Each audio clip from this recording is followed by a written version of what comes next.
প্রিয় viewers, welcome back to Homaira's kitchen. আজকে share করছি একটা মজাদার নাস্তার রেসিপি। খুবই স্বাস্থ্যকর আর খুব কম সময়ে ঝটপট 10-15 মিনিটের মধ্যেই তৈরি করে ফেলতে পারবেন।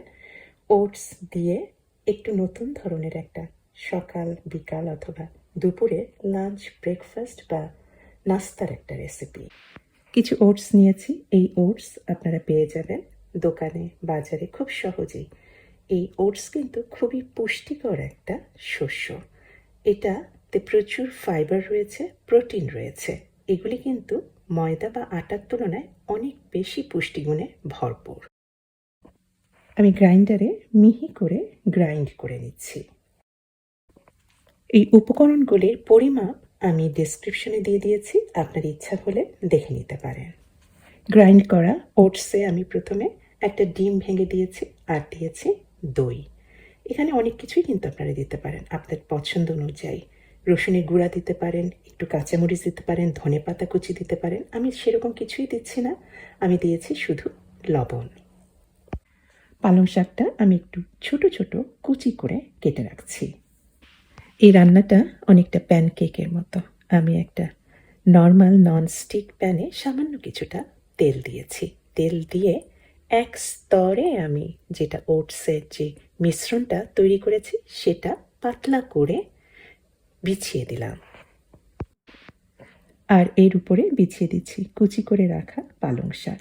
ক্র্যাশ করে দিয়েছি কিছুটা ফ্রেশ কালো গোলমরিচের গুঁড়া। আর পালং শাকের উপর দিয়ে দিচ্ছি কিছুটা গ্রেট করা পনির। আপনার ইচ্ছা করলে কিন্তু বাসি যে মাংস আছে বা কিমা রান্না আছে সেটাও দিতে পারেন। আর ঢেকে দিতে হবে। বাকিটা উপরটা ঢেকে দিচ্ছি বাকি ওটসের মিশ্রণ দিয়ে। এখন ঢেকে কিছুক্ষণের জন্য রান্না করব। আর উপরে আরও ছড়িয়ে দিয়েছি কিছুটা গ্রেট করা পনির।